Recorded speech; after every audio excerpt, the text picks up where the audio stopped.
Hello, hi. Welcome in DDM podcast. Together with me is Jacqueline. I said this name You did. correctly? Jacquelyn Nicholson. Yes, Awesome, it's great to be here, Lucas. awesome, awesome.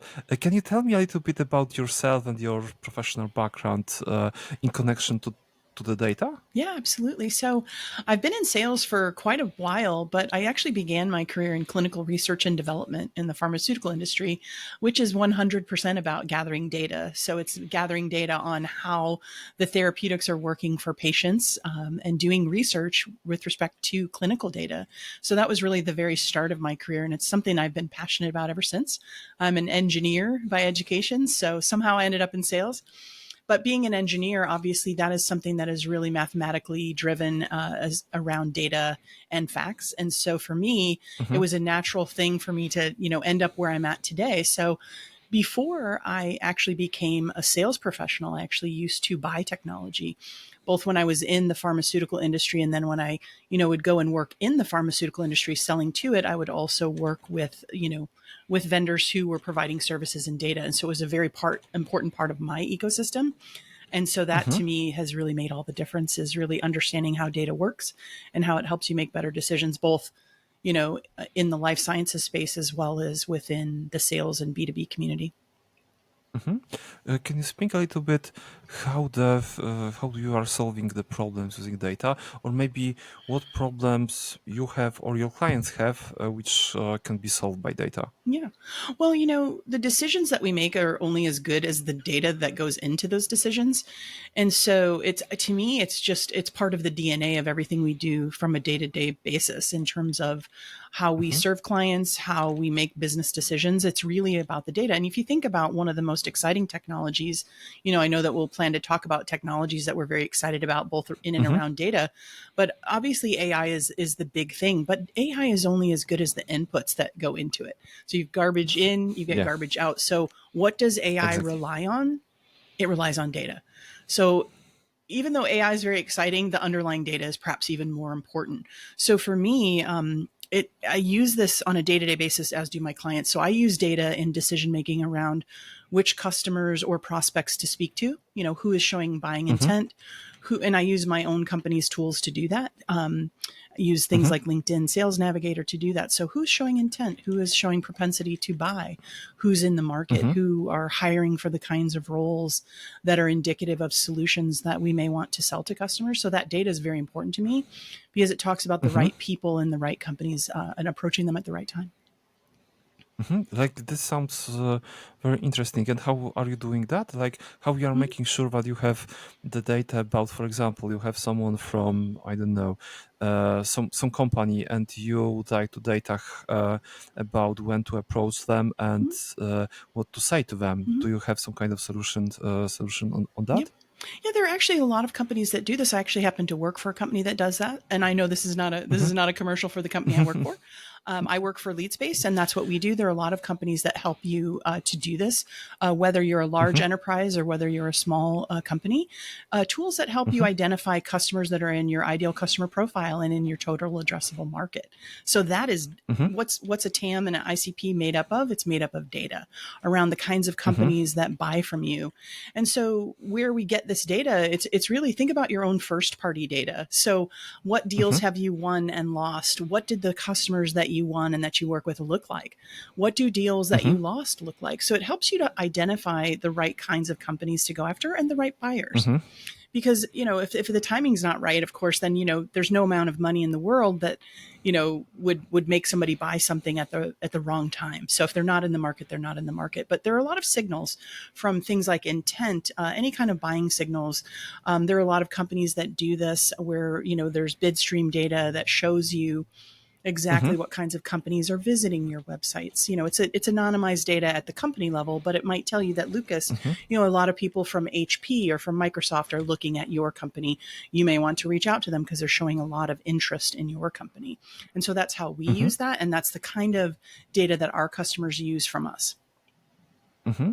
And this is data for, if I understand correctly, if not, please correct me, but this is data for uh, outreaching to potential clients. Do you have some kind of solutions for existing clients for the companies you are working with. Like, for example, they have like group of the clients and they would like to know more about them to Mhm. use this to, for example, make better decisions for Yeah. themselves. Yeah, I think it comes to a couple of areas. It might be discovering new people within your existing customers that might be adjacent Mm-hmm. groups to that you'd like to sell to. So who, Mm-hmm. who might be interested, if you, let's say you work with sales operations professionals, who might be interested on the marketing operations side? If you work for the CMO, who might be interested on the demand generation side? So it's helping discover Mm-hmm. new people with the right kinds of titles in adjacent groups to the Mm-hmm. groups you might work with.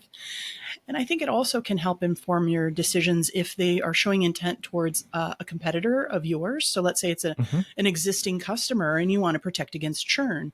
Mm-hmm. Or if maybe they're a customer of one of your competitors, you want to think about a competitive takeout campaign. So if Mm-hmm. understanding their web technologies, their installed base technologies, those are signals that we use in our data that help Mm-hmm. us identify that. And then our customers, of course, use this data to help them sell Mm-hmm. better to their prospective customers as well. So it's nice. I get to drink Mm-hmm. my own champagne at work. I get to use my systems to help me inform my day-to-day activities. But Mm-hmm. most importantly, my customers are using that to inform their activities around go-to-market functions for sales and marketing. Mm-hmm. Okay, and what other tools are you using? Like, for sure, you are using your own, and Mm-hmm. this it sounds pretty awesome to be honest. Yeah. But what other tools you are using on your day-to-day Yeah. work? So for me, I mean, LinkedIn is incredibly important. It's how we met, I think, over LinkedIn. Mm-hmm. So LinkedIn and Sales Navigator is a critical tool for us.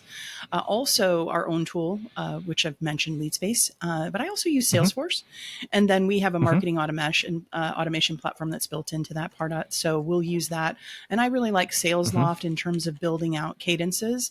So based on the data Mm-hmm. that I gather around my prospective Mm-hmm. customers or expanding existing customers, I'll use SalesLoft to build out Mm-hmm. a nice brief cadence to make some introductions to people that I quite, maybe I don't quite know yet. And then Mm-hmm. following that up with some phone calls or some outreach on LinkedIn. Because I Mm-hmm. really believe in the personal touch. I think data is really Mm-hmm. important, but it has to be personal and it has to be a human to human connection. Mm-hmm. Otherwise, it's a little it fails. I think. Mm-hmm. Yeah, I totally agree. Like, I think like all the data in the world will never help win some kind of contract without the connection Right. from other person. So Absolutely. yeah, I was wondering. You mentioned a few systems. What is like one source of truth for you? Like the one system or one data set which you are this is like holy grail and Mm-hmm. everything there is correct and everything there is going. So like, do you have something like that? Well, I think we want our Salesforce instance to be that, right? We all do. And so sometimes there is some data that needs to be cleaned up that is dirty, and that's the one thing for us Hmm. that is the most important system when it comes to my system of record for operating on a day-to-day basis is Salesforce. Hmm. But what makes the data the best for me in Salesforce Hmm. is our own tool that will find contact information for individuals that we want to reach out to. So enriching that with a mobile phone if it's available, or the correct email, verifying that email is correct. Because if we're making phone calls as sales professionals, if we're reaching out to people via email, we have to have the Hmm. correct data, matching that to a LinkedIn profile if one exists, if somebody is on LinkedIn. So those are really Hmm. important pieces for us. And that data comes from our own tool into Salesforce. Hmm.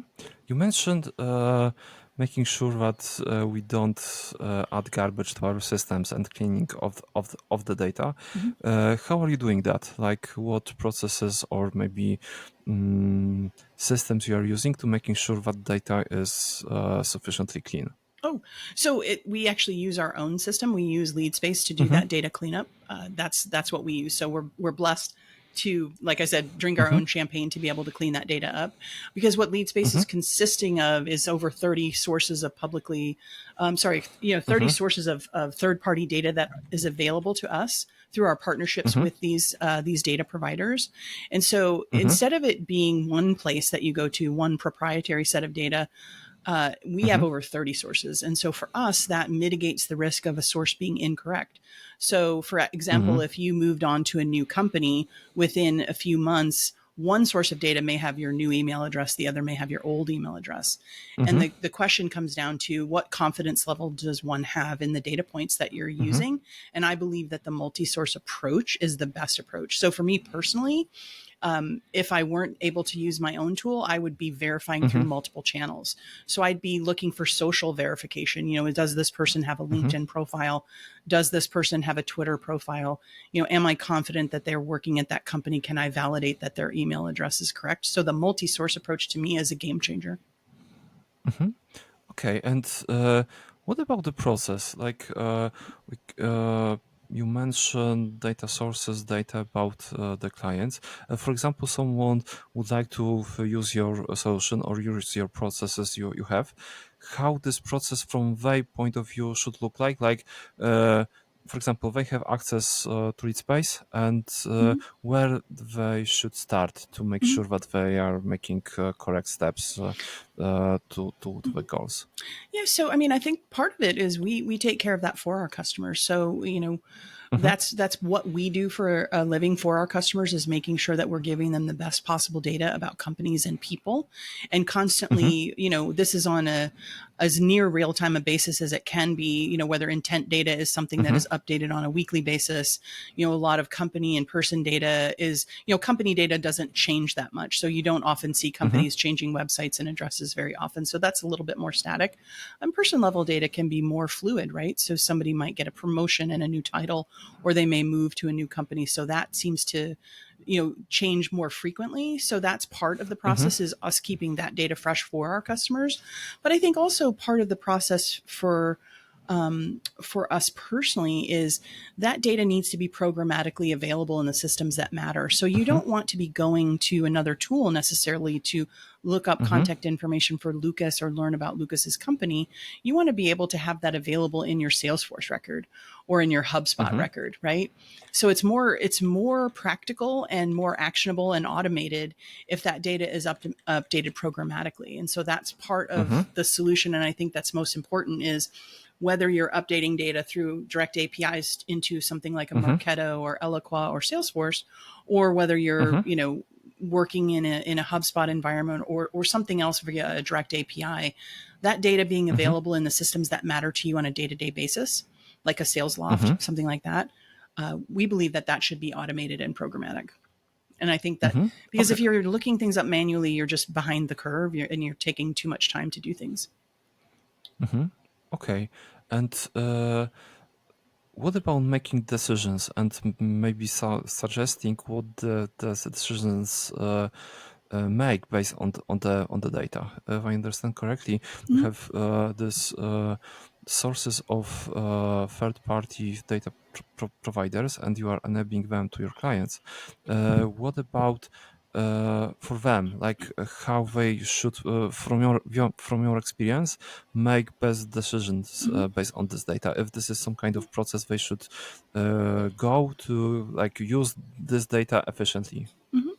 Well, I think, it's very similar to the data is the underpinning for something like AI, correct?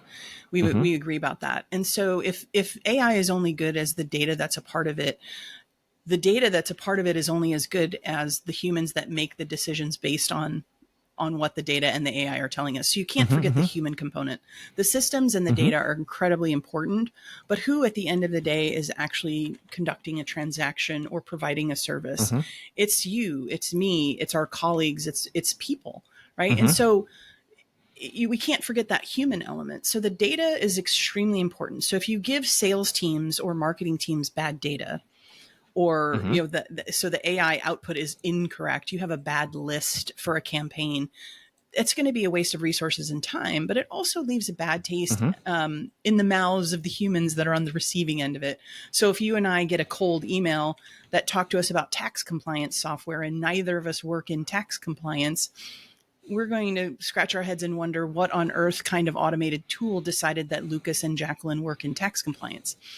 So you see, it's, somewhere along the line there have to be some, whether it's quality assurance or some system checks that make sure that we're not, doing outreach that alienates people. That, so if they reach out to us and we're not tax compliance people. Maybe we're nice people and we just let that go, but maybe we're really annoyed by it. And so we think about that company in not a good way.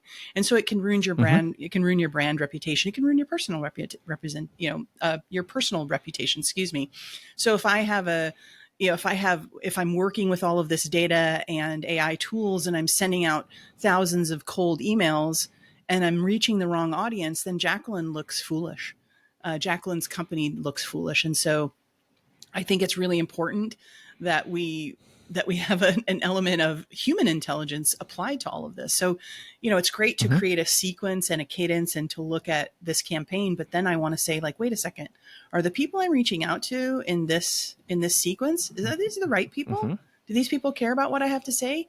And have I said something that's compelling for them to want to talk to me? I don't know if that makes sense, but I think the Yeah, human element is very important. it does.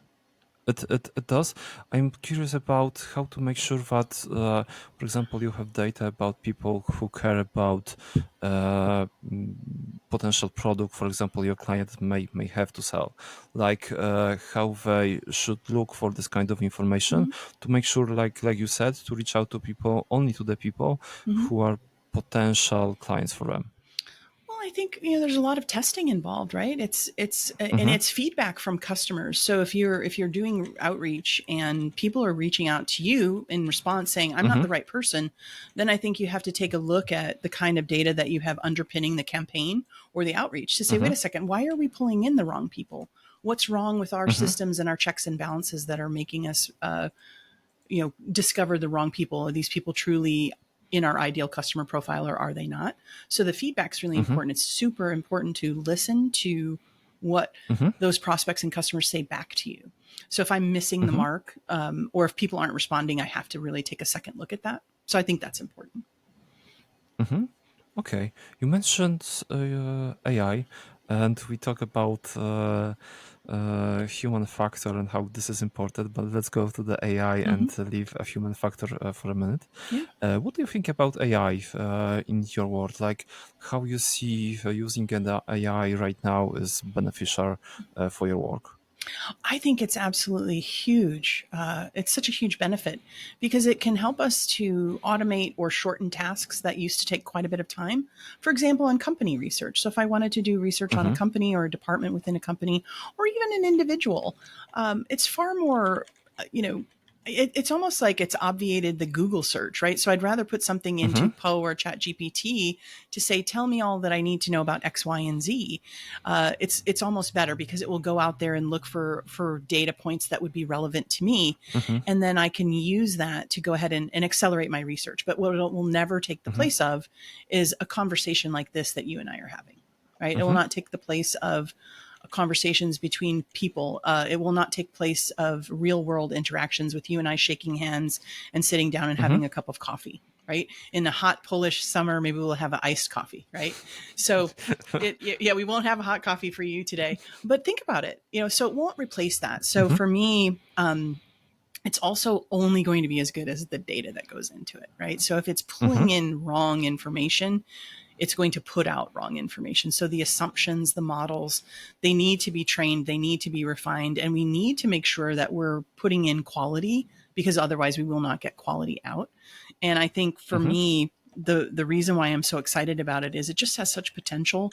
I saw a headline the other day that just talks about it helping to be the end of, avoidable mistakes in healthcare. So, how many people every year are dying in a hospital because of a mistake? How many people, there's a clinical error made, going back to my roots in the pharmaceutical industry, what mistake, might have been made that could have avoided something that was caused by poor data or human error. My own mother passed away because of a mistake in medication in the home that she was in. She wouldn't have passed away if it hadn't been this mistake. And I'm very passionate about that because I believe that AI and good data would have helped avoid that mistake. So I'm very passionate about the topic, but I do think it has to be responsibly used and it has to be for good purposes, just like anything. I mean, there's nothing new under the sun. And so, AI can be used for really great things. But I don't Mm-hmm. think it will ever take the place of the relationships that we have with humans Mm-hmm. as one another, to one another. I think that's Mm-hmm. vital. Okay, you mentioned one of the practical use of AI, and totally agree, like helping people get correct meds and correct steps to take to make them healthier Mm-hmm. is, I think, and using AI to do that, and implementing the knowledge base or practically, all medical knowledge to some kind of AI box, and from this box, having the knowledge to make better decisions on health. Like this is like one of practical use. I totally agree. We should do. Do you see some other practical use of the AI which could be helpful for us? Oh, absolutely. So the areas I'm most excited about, I think, as I was thinking about our conversation, really excited about Mm-hmm. the future for things like what we call like computational journalism. So being able Mm-hmm. to, based on publicly available data, a company like Applied XL, which is doing really cool things with, it's almost like news before it's news. So it's taking Mm-hmm. signals from a lot of different sources, a lot of different places, and being able to have companies Mm-hmm. keep abreast of situations in real time. And so I'm excited about that. I'm really excited about the potential for workforce analytics as well. So companies that are Mm-hmm. doing really exciting things around, it's a weapon. So data is a weapon in this Mm-hmm. war that we have.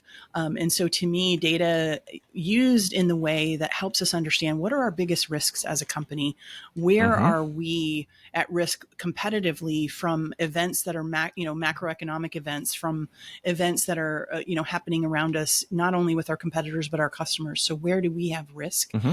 and how do we mitigate that risk? So the information used in a way that helps alert us to coming risks, that helps us understand the world around us, helps us to prepare better for it. And so that's what I'm most Mm-hmm. excited, especially in terms of AI as it's applied to news events, as well as to environmental risks for our workforce and for our company. Mm-hmm. Okay, and and what do you think about making sure that, like, I like a lot, like data is a weapon in this war we Mm-hmm. have right now, and so Mm-hmm. this is like a headline for the pretty good article, I think, I like or it. pretty good We'll use that podcast as a interview cut. also. Yeah, yeah. And I am thinking about data as a weapon, and what do you think can help data be better weapon in this analogy? Yeah. Like how we as people in business or in the life can help Mm-hmm. to make sure that we have correct data and Mm-hmm. Yeah. basically make better decisions. Yeah. Well, think about it. It goes back to the human component, right? So data in the Mm-hmm. wrong hands can be a very bad thing. You could, we're loaded up with, no shortage of headlines of security breaches and risks and things like that. So Mm-hmm. when data goes into the wrong hands for the wrong purposes, it can cause a great deal of harm. But data used for the right purpose in the right hands has the capacity for amazing good. And that's why I keep saying, there's really Mm-hmm. nothing new under the sun. It is what we're doing for good for humankind, for our customers, for our families, our communities. And I truly believe in the capacity for great good when it comes to this.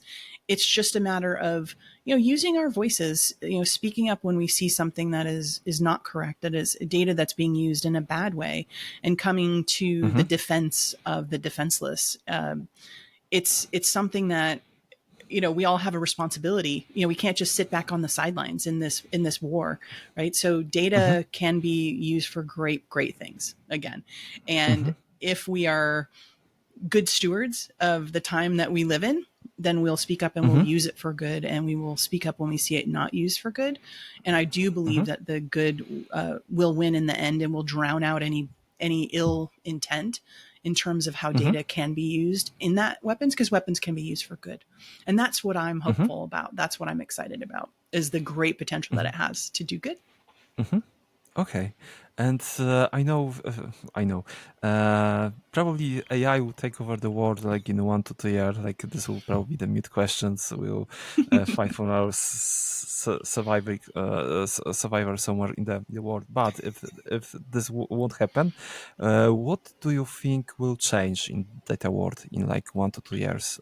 Or you are seeing right now some kind of new data trends of technologies you are excited about right now? Well, I think I'm not I'm not an expert in this field, but where I see this Mm-hmm, headed is it has the great potential, I think, to really free people from very mundane tasks in terms of doing mm-hmm, research. And so it should be able, I believe, and it should be able to free us up to a higher order of building relationships. It frees up today, just with the basic mm-hmm, tools that we have today, it frees up my time to have more mm-hmm, intelligent conversations with a customer. It frees up my time from searching around for different articles about a specific topic. In the world that I've worked in for many years in healthcare and life sciences, it's freed up scientists' time from running down a wrong path in terms of research for a particular type of cancer or disease. So it's instead of us running after, I mean, the clinical research back when I first started in life sciences was very different. You would have to look down mm-hmm, many pathways and different diseases, and it was a lot of times it was hit or miss.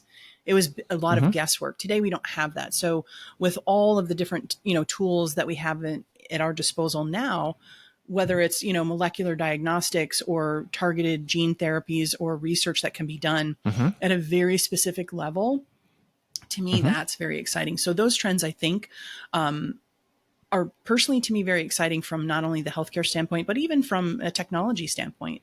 So it enables us as we craft solutions for our customers to serve our customers better.